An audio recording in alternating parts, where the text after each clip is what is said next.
আসসালামু আলাইকুম। আপনারা শুনছেন সর্বশেষ আন্তর্জাতিক সংবাদ। শুরুতে শিরোনাম পড়ে বিস্তারিত। মধ্যপ্রাচ্যে আবারও ড্রোন হামলা, নিশানা ইরান বিরোধী শিবির। ইরান যুদ্ধের চূড়ান্ত পর্যায়ে গোপনে আমিরাত সফর করেছিলেন নেতানিয়াহু। পাকিস্তানের স্বরাষ্ট্রমন্ত্রীর ঢাকা সফর নিয়ে কৌতূহল কেন? চীনের উপর ভর করেই কি ইরান যুদ্ধ থেকে বেরোতে চান ট্রাম্প? সর্বশেষ থাকছে 2 ঘণ্টার আলোচনা, হরমুজ উন্মুক্ত রাখতে ঐক্যমত্য জিনপিং ট্রাম্পের। দর্শক শুনছিলেন সংবাদ শিরোনাম, এবার জানিয়ে দিব বিস্তারিত সংবাদ। তবে তার আগে অনুরোধ থাকবে ভিডিওটিতে একটি লাইক দিন এবং ভিডিও সম্পর্কে আপনাদের গুরুত্বপূর্ণ মতামত কমেন্ট করে জানিয়ে দিন। মধ্যপ্রাচ্যে আবারও ড্রোন হামলা, নিশানা ইরান বিরোধী শিবির। মধ্যপ্রাচ্যে আবারও ড্রোন হামলা হয়েছে। এ হামলায় ইরান বিরোধী শিবিরকে নিশানা করা হয়েছে। বৃহস্পতিবার বার্তা সংস্থা রয়টার্সের এক প্রতিবেদনে এ তথ্য জানানো হয়েছে। প্রতিবেদনে বলা হয়েছে, ইরাকের ইরবিল শহরের উত্তরে অবস্থিত একটি ইরান বিরোধী গোষ্ঠীর শিবিরে ড্রোন হামলা চালানো হয়েছে। বুধবার নিরাপত্তা সূত্রের বরাতে এ তথ্য জানানো হয়। সূত্রগুলো জানিয়েছে, হামলায় শিবিরের ভেতরে থাকা অস্ত্র আর গোলাবারুদের একটি গুদাম লক্ষ্যবস্তু করা হয়েছে। তবে এই ঘটনায় হতাহতের কোনো তথ্য পাওয়া যায়নি। এদিকে মার্কিন যুক্তরাষ্ট্রের সঙ্গে যুদ্ধবিরতির অনিশ্চয়তা থাকলেও ইরানের সশস্ত্র বাহিনী সর্বোচ্চ সতর্ক অবস্থায় রয়েছে বলে জানিয়েছেন দেশটির সেনাবাহিনীর মুখপাত্র মোহাম্মদ আকরামিনিয়া। তিনি বলেন, যুক্তরাষ্ট্র ইসরায়েলের বিরুদ্ধে যুদ্ধে পিছু হটার সুযোগ নেই। মাশহাদ শহর থেকে দেয়া বক্তব্যে তিনি বলেন, হরমুজ প্রণালীর পশ্চিমাংশ নিয়ন্ত্রণে রয়েছে ইসলামী রেভলিউশনারি গার্ডের নৌ ইউনিট, আর পূর্বাংশ নিয়ন্ত্রণ করছে ইরানের নিয়মিত নৌবাহিনী। আকরামিনিয়ার দাবি, ইরানের সামরিক বাহিনী শত্রুপক্ষকে তাদের কোনো লক্ষ্য অর্জন করতে দেয়নি। এই যুদ্ধের পর আর পিছু হটার কোনো সুযোগ নেই। তিনি বলেন, যুদ্ধ চলাকালীন মধ্যপ্রাচ্যের বিভিন্ন ঘাঁটিতে থাকা যুক্তরাষ্ট্রের সামরিক সরঞ্জাম ধ্বংস করা হয়েছে। তবে কোন কোন ঘাঁটি লক্ষ্যবস্তু হয়েছিল সে বিষয়ে বিস্তারিত কিছু জানাননি তিনি। একই সঙ্গে হুঁশিয়ারি দিয়ে তিনি বলেন, নতুন করে কোনো অস্ত্র বা সামরিক সরঞ্জাম হরমুজ প্রণালী দিয়ে পার হতে দেয়া হবে না। ইরান যুদ্ধের চূড়ান্ত পর্যায়ে গোপনে আমিরাত সফর করেছিলেন নেতানিয়াহু। ইসরায়েলি প্রধানমন্ত্রীর দপ্তর এক বিবৃতিতে বলেছে, এই সফরের ফলে ইসরায়েল ও সংযুক্ত আরব আমিরাতের সম্পর্কের ক্ষেত্রে ঐতিহাসিক অগ্রগতি হয়েছে। ইরান যুদ্ধের সবচেয়ে উত্তাল সময়ে গোপনে সংযুক্ত আরব আমিরাত সফর করেছিলেন বলে দাবি করেছেন ইসরায়েলের প্রধানমন্ত্রী বেঞ্জামিন নেতানিয়াহু। তিনি বলেছেন, ওই সফরে তিনি আমিরাতের প্রেসিডেন্ট শেখ মোহাম্মদ বিন জায়েদ আল নাহিয়ানের সঙ্গে সাক্ষাৎ করেন। বুধবার রাতে ইসরায়েলি প্রধানমন্ত্রীর দপ্তর এক বিবৃতিতে বলেছে, এই সফরের ফলে ইসরায়েল ও সংযুক্ত আরব আমিরাতের সম্পর্কের ক্ষেত্রে ঐতিহাসিক অগ্রগতি হয়েছে। রয়টার্সের প্রতিবেদন অনুযায়ী গত ২৬ মার্চ ওমান সীমান্তবর্তী মরু শহর আল আইনে ২ নেতা কয়েক ঘণ্টা বৈঠক করেন। একটি সূত্রের বরাত দিয়ে সংবাদ সংস্থাটি লিখেছে, ইরানের সঙ্গে যুদ্ধ চলাকালীন সামরিক পদক্ষেপ সমন্বয়ের জন্য অন্তত ২ বার আমিরাত সফর করেন ইসরায়েলি গোয়েন্দা সংস্থার গরিবি ভাগ মোসাদের পরিচালক ডেভিড বার্নিয়া। তার ওই সফরের খবর প্রথম প্রকাশ করেছিল ওয়াল স্ট্রিট জার্নাল। গার্ডিয়ান লিখেছে, কথিত ওই সফরকে পশ্চিম এশিয়ায় দ্রুত বিকাশমান এক জোটের নতুন মাইলফলক হিসাবেই দেখা হচ্ছে। ইসরায়েলে মার্কিন রাষ্ট্রদূত মাইক হাকাবি গত মঙ্গলবার বলেন, যুদ্ধ চলাকালীন ইসরায়েল তার আকাশ প্রতিরক্ষা ব্যবস্থা দিয়ে আমিরাতকে সহযোগিতা করেছে। সেজন্য আয়রন ডোম ব্যাটারি এবং তা পরিচালনার জন্য সামরিক বিশেষজ্ঞ পাঠানো হয়েছিল। হাকাবি বলেন, সংযুক্ত আরব আমিরাত এবং ইসরায়েলের মধ্যে একটি অসাধারণ সম্পর্ক বিদ্যমান। তবে আমিরাতের পররাষ্ট্র মন্ত্রণালয় নেতানিয়াহুর সফরের খবর অস্বীকার করেছে। তারা এ ধরনের দাবিকে ভিত্তিহীন বলছে। ওয়াল স্ট্রিট জার্নালের প্রতিবেদনে বলা হয়, তেল স্থাপনায় ইরানি হামলার প্রতিশোধ নিতে আমিরাতও গোপনে ইরানে হামলা চালিয়েছে। এর মধ্যে এপ্রিলের শুরুর দিকে লাভান দ্বীপের একটি শোধনাগারে হামলাও ছিল। ২০২০ সালে আব্রাহাম অ্যাকর্ডসের আওতায় প্রথম মুসলিম দেশ হিসাবে ইসরায়েলের সঙ্গে সম্পর্ক স্বাভাবিক করার চুক্তিতে সই করে আমিরাত। পরে বাহরাইন, মরক্কো ও সুদানও তাতে যোগ দেয়। এই 4 দেশের মধ্যে আমিরাতই ইসরায়েলের সঙ্গে সম্পর্ককে কার্যত জোটে রূপ দিতে সবচেয়ে বেশি এগিয়েছে। আমিরাতের শাসকেরা ক্রমশই তাদের বড় প্রতিবেশী সৌদি আরব থেকে আলাদা একটি স্বাধীন পররাষ্ট্রনীতি অনুসরণের চেষ্টা করছেন। এই মাসের শুরুতেই তারা সৌদি নেতৃত্বাধীন তেল জোট ওপেক থেকে বেরিয়ে গেছে, যা বিশ্ববাজারে এই সংগঠনের প্রভাবকে অনেকটাই দুর্বল করে দিয়েছে। ইসরায়েল ও আমিরাত দুই দেশেরই যুক্তরাষ্ট্রের ডোনাল্ড ট্রাম্প প্রশাসনের সঙ্গে ঘনিষ্ঠ সম্পর্ক রয়েছে, যা ইরান যুদ্ধের মাধ্যমে আরও জোরালো হয়েছে। তবে ওয়াশিংটনের প্রশাসন বা নীতিগত অবস্থান বদলে গেলে তারা ঝুঁকির মুখে পড়তে পারে। এদিকে দুই দেশই যুদ্ধাপরাধে জড়িত থাকার অভিযোগে আন্তর্জাতিক মহলে তীব্র সমালোচনার মুখোমুখি রয়েছে। ইসরায়েলের বিরুদ্ধে গাজায় গণহত্যার অভিযোগ রয়েছে। দেশটির প্রধানমন্ত্রী নেতানিয়াহু এবং সাবেক প্রতিরক্ষামন্ত্রী ইয়োভ গ্যালান্টের বিরুদ্ধে আন্তর্জাতিক অপরাধ আদালত গ্রেপ্তারির পরোয়ানাও জারি করেছে। অন্যদিকে সুদানে ব্যাপক নৃশংসতায় অভিযুক্ত র্যাপিড সাপোর্ট ফোর্সেসকে অস্ত্র ও অর্থ দিয়ে সহায়তার অভিযোগ রয়েছে আমিরাতের। পর্যাপ্ত তথ্য প্রমাণ থাকা সত্ত্বেও আমিরাত সরকার ওই অভিযোগ অস্বীকার করছে। পাকিস্তানের স্বরাষ্ট্রমন্ত্রীর ঢাকা সফর নিয়ে কৌতূহল কেন? সম্প্রতি 2 দিনের ঢাকা সফরে এসেছিলেন পাকিস্তানের স্বরাষ্ট্রমন্ত্রী ও ক্রিকেট বোর্ডের চেয়ারম্যান সৈয়দ মোহসিন রাজা নাকভি। কয়েকদিন ধরেই এই সফরকে ঘিরে সামাজিক যোগাযোগ মাধ্যমে বেশ আলোচনা চলছে। গত শুক্রবার 8ই মে ঢাকার মিরপুরে বাংলাদেশ পাকিস্তান ক্রিকেট সিরিজের প্রথম টেস্ট খেলার দিন তিনি ঢাকায় পৌঁছান। শাহজাহাল আন্তর্জাতিক বিমানবন্দরে তাকে স্বাগত জানিয়েছেন বাংলাদেশের পররাষ্ট্র সচিব আসাদ আলম সিয়াম ও ক্রিকেট বোর্ডের প্রধান নির্বাহী কর্মকর্তা নিজামুদ্দিন সিজু। ওই দিনই বিকালে ঢাকায় একটি 5 তারা হোটেলে পাকিস্তানের স্বরাষ্ট্রমন্ত্রীর সঙ্গে সাক্ষাৎ করেন বাংলাদেশের স্বরাষ্ট্রমন্ত্রী সালাহুদ্দিন আহমেদ এবং পরদিন পররাষ্ট্র প্রতিমন্ত্রী শামা ওবায়েদ। এ সময় দুদেশের মধ্যে মাদকদ্রব্য ও সাইকোট্রপিক উপাদানের অবৈধ পাচার এবং অপব্যবহার রোধে একটি সমঝোতা সড়ক বা এমওইউ স্বাক্ষরিত হয়েছে। পাকিস্তান ও বাংলাদেশের স্বরাষ্ট্রমন্ত্রীরা নিজ নিজ দেশের পক্ষে এই চুক্তিতে স্বাক্ষর করেন। আন্তর্জাতিক সম্পর্ক বিশ্লেষকরা মনে করছেন, পাকিস্তানের স্বরাষ্ট্রমন্ত্রী সৈয়দ মোহসিন রাজা নাকভির এই ঢাকা সফর আঞ্চলিক ভূরাজনীতিতে অত্যন্ত তাৎপর্যপূর্ণ। এটি কেবল গুডউইল ভিজিট বা রাজনৈতিক ভিজিট না বলে মনে করছেন বিশ্লেষকরা। মধ্যপ্রাচ্য, পশ্চিম এশিয়া, দক্ষিণ এশিয়া, যুক্তরাষ্ট্র কেন্দ্রিক রাজনীতিতে পাকিস্তান এখন ফ্যাক্টর হয়ে দাঁড়িয়েছে বলে মনে করছেন বিশ্লেষকরা। বাংলাদেশ ইউনিভার্সিটি অব প্রফেশনালসের অধ্যাপক শাহাব এনাম খানের মতে, পাকিস্তানের স্বরাষ্ট্রমন্ত্রীর এই সফর খুবই গুরুত্বপূর্ণ, কারণ ইরান যুদ্ধতে কেন্দ্র করে আঞ্চলিক রাজনীতিতে পাকিস্তান এখন ফ্যাক্টর হয়ে দাঁড়িয়েছে। তিনি বলেন, পরিবর্তিত পরিস্থিতি যেখানে মিডল ইস্ট, ইরান, চীন এবং মার্কিন যুক্তরাষ্ট্রকে কেন্দ্র করে নতুন যে ভূকৌশলগত অবস্থান তৈরি হয়েছে দক্ষিণ এশিয়ার রাজনীতিতে, সেটাও বাংলাদেশের জন্য গুরুত্বপূর্ণ। সুতরাং সব দিক মিলিয়ে পাকিস্তানের সঙ্গে বাংলাদেশের সম্পর্ক স্বাভাবিকীকরণ করাটা অর্থনীতি ও স্থিতিশীলতার দিক থেকে দেখা প্রয়োজন। পাকিস্তানের স্বরাষ্ট্রমন্ত্রীর সফর নিয়ে কৌতূহল কেন? পাকিস্তানের সঙ্গে বাংলাদেশের সম্পর্ক সবসময়ই বেশ সংবেদনশীল বলে বিবেচিত হয়। ৭১-এর মুক্তিযুদ্ধকে ঘিরে দেশটির সঙ্গে সম্পর্ক রক্ষায় বেশিরভাগ সময়ই বাংলাদেশকে সচেতন থাকতে দেখা গেছে। বিশেষ করে গত ১৭ বছর আওয়ামী লীগ সরকারের আমলে মানবতা বিরোধী অপরাধের বিচারকে ঘিরে দুদেশের সম্পর্ক বেশ শীতল ছিল। ২৪-এর গণ অভ্যুত্থানে শেখ হাসিনার সরকারের পতনের পরে অন্তর্বর্তী সরকারের আমলে অবশ্য দুদেশের সম্পর্কে মোড় ঘুরতে দেখা গেছে। আবার পার্শ্ববর্তী দেশ ভারতের সঙ্গে দূরত্ব তৈরি হয়েছিল। সে সময় থেকে পাকিস্তানের পররাষ্ট্রমন্ত্রী সহ একাধিক মন্ত্রী ও ঊর্ধ্বতন কর্মকর্তাদের বাংলাদেশ সফর ও যোগাযোগ বাড়তে দেখা গেছে। পরবর্তীতে ত্রয়োদশ জাতীয় সংসদ নির্বাচনের পর প্রধানমন্ত্রী তারেক রহমানের শপথ গ্রহণ অনুষ্ঠানে অংশ নিয়েছিলেন পাকিস্তানের পরিকল্পনা, উন্নয়ন ও বিশেষ উদ্যোগ বিষয়ক মন্ত্রী আহসান ইকবাল চৌধুরী। এর আগে ডিসেম্বরে সাবেক প্রধানমন্ত্রী খালেদা জিয়ার মৃত্যুর পর দেশটির স্পিকার সরদার আয়াদ সাদিক ঢাকায় এসে তারেক রহমানের সঙ্গে দেখা করে সমবেদনা জানান। এরই মধ্যে যুক্তরাষ্ট্র, ইসরায়েল ও ইরানের যুদ্ধে মধ্যস্থতাকারী হিসেবে গুরুত্বপূর্ণ ভূমিকা পালন করছে পাকিস্তান। অধ্যাপক শাহাব এনাম খান বলেন, এই মুহূর্তে পাকিস্তান ওয়েস্ট এশিয়া অর্থাৎ ইরান, মার্কিন যুক্তরাষ্ট্র কেন্দ্রিক যে মধ্যস্থতায় আছে এবং সেই সঙ্গে আফগানিস্তানের সঙ্গে তাদের সম্পর্কের যে টানাপোড়েন চলছে এবং চীনের সঙ্গে তাদের যে একটা গভীর সম্পর্ক আছে, এই প্রত্যেকটাকেই এই সফরটা রিফ্লেক্ট করে। আবার জঙ্গিবাদকে কেন্দ্র করে পাকিস্তান ও আফগানিস্তানের মধ্যে নিরাপত্তা ঝুঁকি রয়েছে। ফলে বাংলাদেশ ও পাকিস্তানের স্বাক্ষরিত এমওইউর কারণে দুদেশের সম্পর্কে আস্থা ও স্বচ্ছতা তৈরি হবে।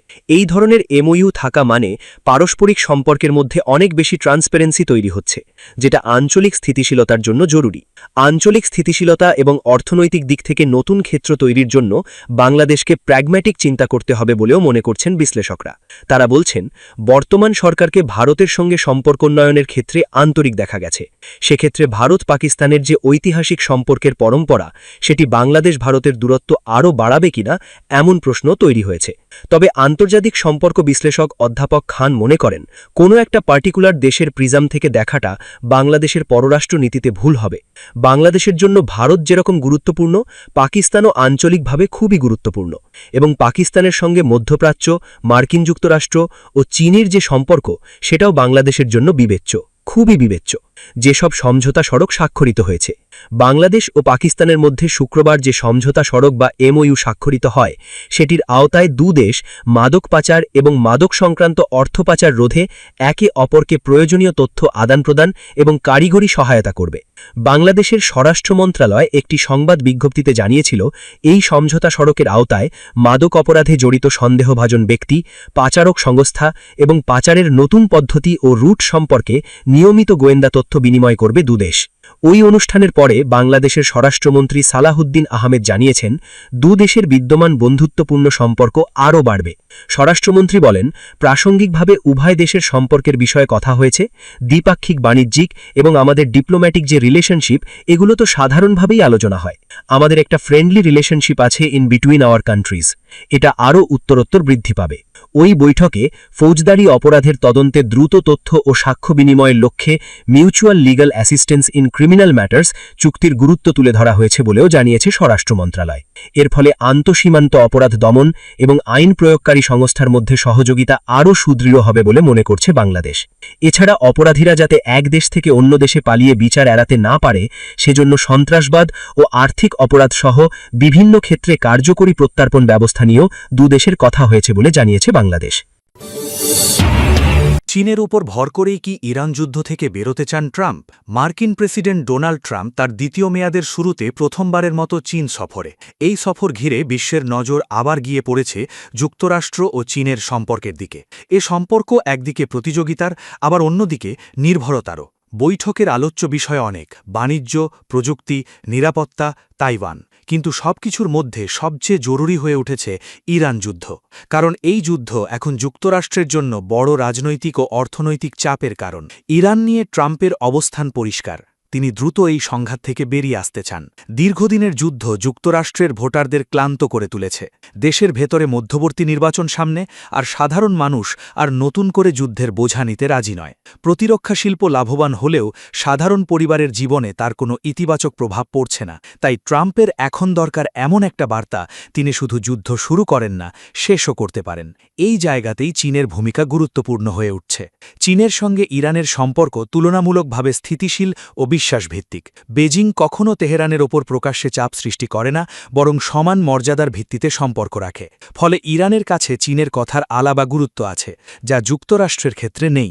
এই কারণেই ট্রাম্প চাইতে পারেন যে চীন যেন ইরানের ওপর নিজের প্রভাব ঘাটিয়ে যুদ্ধ থামাতে সাহায্য করে। কিন্তু এখানে একটি বড় বাস্তবতা রয়েছে: চীন কোনোভাবেই যুক্তরাষ্ট্রের নির্দেশ মেনে কাজ করবে না। তারা চাইলে আলোচনার পরিবেশ তৈরি করতে পারে, কিন্তু সেটি হবে তাদের নিজের শর্তে এবং বৃহত্তর বিশ্ব স্থিতিশীলতার স্বার্থে, যুক্তরাষ্ট্রকে খুশি করার জন্য নয়। এই প্রেক্ষাপটে ট্রাম্পের সফর এক ধরনের বাস্তবতার স্বীকারোক্তি। যে যুক্তরাষ্ট্র এতদিন বিশ্ব রাজনীতির নিয়ন্ত্রক হিসেবে নিজেকে দেখত, সেই দেশই এখন একটি গুরুত্বপূর্ণ সংকট মেটাতে চীনের সাহায্য চাইতে বাধ্য হচ্ছে। অর্থনৈতিক দিকেও একই ধরনের দ্বন্দ্ব দেখা যাচ্ছে। যুক্তরাষ্ট্র চায় চীন তাদের জন্য গুরুত্বপূর্ণ বিরল খনিজ বা রেয়ার আর্থের রপ্তানি সহজ করুক। এই খনিজগুলো ছাড়া আধুনিক অস্ত্র, ড্রোন বা উন্নত প্রযুক্তি তৈরি করা প্রায় অসম্ভব। অথচ এক্ষেত্রেই চীনের আধিপত্য সবচেয়ে বেশি। ফলে যুক্তরাষ্ট্রকে এখন সেই চীনের দিকেই তাকাতে হচ্ছে। একই সঙ্গে যুক্তরাষ্ট্র চাইছে চীন আবার বড় পরিমাণে তাদের কৃষিপণ্য, সয়াবিন, ভুট্টা, শূকরের মাংস কিনুক। কিন্তু এখানেও দ্বিচারিতা স্পষ্ট। যুক্তরাষ্ট্র একদিকে চীনের বাজার খুলতে বলছে, অন্যদিকে নিজের দেশে চীনা পণ্য ও বিনিয়োগের ওপর নানা বাধা বসিয়ে রেখেছে। চীনের অবস্থান উল্টো। তারা বলছে, যদি সত্যিই মুক্ত বাণিজ্যে বিশ্বাস থাকে, তাহলে যুক্তরাষ্ট্রকেই তার প্রমাণ দিতে হবে। চীনা পণ্যের ওপর কম বাধা, বিনিয়োগের ক্ষেত্রে বেশি সুযোগ, এই দাবিগুলোই তারা তুলবে। তাইওয়ান প্রশ্ন এই বৈঠকে গুরুত্বপূর্ণ হয়ে উঠবে। চীন স্পষ্ট জানিয়ে দিয়েছে, তাইওয়ান তাদের অবিচ্ছেদ্য অংশ এবং কোনো বিচ্ছিন্নতাবাদ তারা মেনে নেবে না। তারা চাইবে ট্রাম্প প্রকাশ্যে বলুন, তাইওয়ানের স্বাধীনতাকে সমর্থন করে না যুক্তরাষ্ট্র। কিন্তু ট্রাম্পের পক্ষে তা বলা সহজ নয়। দেশে কংগ্রেস ও প্রতিরক্ষা মহল থেকে তীব্র বিরোধিতা আসতে পারে, বিশেষ করে নির্বাচনের আগে। ফলে এ প্রশ্নে স্পষ্ট অবস্থান নেওয়া তার জন্য রাজনৈতিকভাবে ঝুঁকিপূর্ণ। সব মিলিয়ে এই বৈঠক একটি বড় পরিবর্তনের ইঙ্গিত দেয়। বিশ্ব আর একক শক্তিধর নয়। যুক্তরাষ্ট্রের প্রভাব কমছে, কিন্তু চীনও একক আধিপত্য কায়েম করতে চাইছে না। বরং বিশ্ব এখন এমন এক জায়গায় দাঁড়িয়ে যেখানে বড় শক্তিগুলোকে একে অপরের সঙ্গে সমঝোতা করেই চলতে হচ্ছে। চীন নিজেকে এমন একটি শক্তি হিসেবে তুলে ধরতে চাইছে যে বিশ্ব ব্যবস্থার অংশ হতে চায়, তাকে নিয়ন্ত্রণ করতে নয়। তাই তারা মুক্ত বাণিজ্য ও সহযোগিতার কথা বলছে, যখন যুক্তরাষ্ট্র শুল্ক ও নিষেধাজ্ঞার পথে হাঁটছে। তবে এই সফরেই সব সমস্যার সমাধান হবে এমন আশা করা ঠিক নয়। বাণিজ্য বিরোধ চলতেই থাকবে, তাইওয়ান প্রশ্নে উত্তেজনা কমবে না, আর ইরান যুদ্ধ একদিনে থামবে না। তবু এ বৈঠকের গুরুত্ব রয়েছে, কারণ এটি স্পষ্ট করে দিচ্ছে যে আজকের বিশ্বে কোনো দেশ একা সবকিছু করতে পারে না, যুক্তরাষ্ট্রও নয়। ট্রাম্প যদি ইরান যুদ্ধ থেকে বেরিয়ে আসতে চান, তাহলে তাকে চীনের সাহায্য চাইতেই হবে। আর চীন যদি বিশ্বমঞ্চে আরও বড় ভূমিকা নিতে চায়, তাহলে তাকেও দেখাতে হবে যে সে শুধু নিজের স্বার্থ নয়, বৃহত্তর স্থিতিশীলতার কথাও ভাবে। শেষ পর্যন্ত প্রশ্নটা একটাই, দুই দেশ কি নিজেদের স্বার্থের বাইরে গিয়ে অন্তত এটুকু বুঝতে পারবে যে সহযোগিতা ছাড়া কোনো বড় সংকটের সমাধান সম্ভব নয়? নেলসন ওয়াং, সাংহাই ভিত্তিক রিম্প্যাক্ট স্ট্র্যাটেজিক অ্যান্ড ইন্টারন্যাশনাল স্টাডিজ কেন্দ্রের প্রধান, মিডল ইস্ট আই থেকে নেওয়া, ইংরেজি থেকে সংক্ষিপ্ত আকারে অনুদিত। 2 ঘণ্টার আলোচনা, হরমুজ উন্মুক্ত রাখতে ঐক্যমত্য জিনপিং ট্রাম্প। চীনের প্রেসিডেন্ট শি জিনপিং ও মার্কিন প্রেসিডেন্ট ডোনাল্ড ট্রাম্প আগামী 3 বছর ও পরবর্তী সময়ে গঠনমূলক, কৌশলগত ও স্থিতিশীল সম্পর্ক বজায় রাখার বিষয়ে একমত হয়েছেন। বৃহস্পতিবার বেইজিংয়ে অনুষ্ঠিত প্রথম দফার বৈঠক শেষে তারা এই বিষয়ে একমত হয়েছেন বলে চীনের পররাষ্ট্র মন্ত্রণালয়ে একটি বিবৃতিতে জানিয়েছে। তবে ইরান ইস্যুতে এই বিবৃতিতে তেমন কিছু উল্লেখ না করা হলেও হোয়াইট হাউস জানিয়েছে ইরান যাতে পরমাণু অস্ত্রের অধিকারী না হতে পারে এবং হরমুজ প্রণালী খোলা রাখার ইস্যুতেও দুপক্ষ ঐক্যমত পোষণ করেছে। খবর রয়টার্স, এএফপি, বিবিসি, এপি, আল জাজিয়ার। চীনের পররাষ্ট্র মন্ত্রণালয়ের বিবৃতিতে বলা হয়, দুই নেতা একটি গঠনমূলক, কৌশলগত ও স্থিতিশীল দ্বিপাক্ষিক সম্পর্কের নতুন ভিত্তি স্থাপন করেছেন। এই অবস্থান আগামী 3 বছর ও তার পরবর্তী সময়ের জন্য দুই দেশের সম্পর্কের দিক নির্দেশনা হিসাবে কাজ করবে। বৈঠকের একটি বড় অংশ জুড়ে ছিল অর্থনৈতিক সহযোগিতা। প্রেসিডেন্ট শি জোর দিয়ে বলেন, চীন মার্কিন অর্থনৈতিক সম্পর্কের মূল ভিত্তি হল পারস্পরিক সুবিধা ও জয় জয় সহযোগিতা। তিনি স্পষ্ট জানান, মার্কিন ব্যবসায়ীদের জন্য চীনের দরজা আরও বড় করে উন্মুক্ত করা হবে। তিনি দুই দেশের সামরিক বাহিনীর মধ্যে উন্নত যোগাযোগ ব্যবস্থার পাশাপাশি ব্যবসা, স্বাস্থ্য, কৃষি, পর্যটন, সংস্কৃতি ও আইন প্রয়োগের মতো ক্ষেত্রগুলোতে সহযোগিতা বৃদ্ধির আহ্বান জানান। তবে আলোচনায় তাইওয়ান ইস্যু নিয়ে জিনপিং স্পষ্ট সতর্কবার্তা দিয়েছেন। তিনি ট্রাম্পকে উদ্দেশ্য করে বলেন, তাইওয়ান ইস্যুটি চীন মার্কিন সম্পর্কের সবচেয়ে গুরুত্বপূর্ণ ও সংবেদনশীল বিষয়। যদি এটি সঠিকভাবে সমাধান করা হয়, তাহলে সম্পর্ক স্থিতিশীল থাকবে। এই প্রশ্নে মতপার্থক্য দুই দেশের সম্পর্ককে বিপজ্জনক পথে ঠেলে দিতে পারে, এমনকি সংঘাতও সৃষ্টি করতে পারে। চীনের পররাষ্ট্র মন্ত্রণালয় আরও জানিয়েছে, দুই নেতা মধ্যপ্রাচ্য পরিস্থিতি, ইউক্রেন সংকট ও কোরীয় উপদ্বীপের চলমান অস্থিরতা নিয়েও মতবিনিময় করেছেন। আর হোয়াইট হাউসের পক্ষ থেকে জানানো হয়েছে, ট্রাম্প ও শিয়ের মধ্যে অত্যন্ত ফলপ্রসূ বৈঠক হয়েছে। সেখানে মার্কিন কোম্পানিগুলোর জন্য চীনের বাজার উন্মুক্ত করা এবং মার্কিন শিল্প খাতে চীনা বিনিয়োগ বাড়ানো সহ অর্থনৈতিক সহযোগিতা বৃদ্ধির উপায় নিয়ে আলোচনা করা হয়। বৈঠকে মার্কিন কিছু বৃহৎ কোম্পানির শীর্ষ নির্বাহীও অংশ নেন। এছাড়া যুক্তরাষ্ট্রে ফেন্টানিল নামে মাদক তৈরির রাসায়নিকের প্রবাহ বন্ধ করার গুরুত্ব নিয়েও দুই নেতা কথা বলেন। ইরান যুদ্ধ নিয়ে চীনের পররাষ্ট্র মন্ত্রণালয় খুব একটা আলোকপাত না করলেও হোয়াইট হাউসের বিবৃতিতে জানানো হয়েছে, উভয় দেশই একমত হয়েছে যে ইরান কখনোই পারমাণবিক অস্ত্রের অধিকারী হতে পারবে না। বিবৃতিতে আরও বলা হয়, দুপক্ষই বিশ্বজুড়ে জ্বালানি সরবরাহ সচল রাখতে হরমুজ প্রণালী উন্মুক্ত রাখার বিষয়ে ঐক্যমত পোষণ করেছে। আলোচনার সময় প্রেসিডেন্ট শি হরমুজ প্রণালীর উপর নির্ভরতা কমাতে যুক্তরাষ্ট্র থেকে আরও বেশি তেল কেনার বিষয়ে আগ্রহ প্রকাশ করেন। এর আগে বেইজিংয়ে যুক্তরাষ্ট্রের প্রেসিডেন্ট ডোনাল্ড ট্রাম্প ও চীনের প্রেসিডেন্ট শি জিনপিংয়ের মধ্যে বৈঠক 2 ঘণ্টা 15 মিনিট ধরে চলে, যা নির্ধারিত সময়ের দ্বিগুণ। আলোচনা কেমন হয়েছে? সাংবাদিকদের এমন প্রশ্নের জবাবে ট্রাম্প শুধু এক শব্দে বলেন, চমৎকার। সেটারই ইঙ্গিত করে ট্রাম্পের সঙ্গে বৈঠক শুরুর আগে উদ্বোধনী বক্তব্যে শি জিনপিংও বলেন, একটি স্থিতিশীল চীন মার্কিন সম্পর্ক বিশ্বের জন্য আশীর্বাদ। সহযোগিতা উভয় পক্ষের জন্যই কল্যাণ বয়ে আনে, আর সংঘাত কেবল ক্ষতিরই কারণ হয়। আমাদের উচিত প্রতিদ্বন্দ্বী না হয়ে অংশীদার হওয়া। তিনি আরও বলেন, আজকের বিশ্ব একটি সন্ধিক্ষণে দাঁড়িয়ে। চীন ও যুক্তরাষ্ট্রের উচিত মুখোমুখি অবস্থানের বদলে অংশীদারিত্বের পথ বেছে নেওয়া। বেইজিংয়ের গ্রেট হল অফ দ্য পিপলে স্থানীয় সময় সকাল প্রায় 10টার দিকে ট্রাম্প পৌঁছালে তাকে জাঁকজমকপূর্ণ অভ্যর্থনা দেওয়া হয়। বড় একটি সামরিক দল গার্ড অফ অনার দিয়ে এবং ডজনখানিক শিশু পতাকা নাড়িয়ে তাকে স্বাগত জানায়। পরে তাদের দ্বিপাক্ষিক আলোচনা প্রায় 2 ঘণ্টা ধরে চলে। এরপর দুই প্রেসিডেন্ট টেম্পল অফ হেভেন পরিদর্শন করেন। দ্বিপাক্ষিক বৈঠক শুরুর আগে উদ্বোধনী বক্তব্যে ডোনাল্ড ট্রাম্প বলেন, আজ শি জিনপিংয়ের সঙ্গে সাক্ষাৎ করা তার জন্য সম্মানের। তিনি বলেন, আমাদের ভালো সম্পর্ক রয়েছে। কোনো সমস্যার মুখোমুখি হলে আমরা তা সমাধান করেছি। আমি আপনাকে ফোন করতাম, আপনি আমাকে ফোন করতেন। মানুষ জানে না, যখনই আমাদের কোনো সমস্যা হয়েছে আমরা খুব দ্রুত তা সমাধান করেছি। আপনার সঙ্গে থাকা সম্মানের, আপনার বন্ধু হওয়াও সম্মানের। বলার সঙ্গে তিনি আরও যোগ করেন, যুক্তরাষ্ট্র চীন সম্পর্ক আগের থেকে যে কোনো সময়ের চেয়ে ভালো হবে।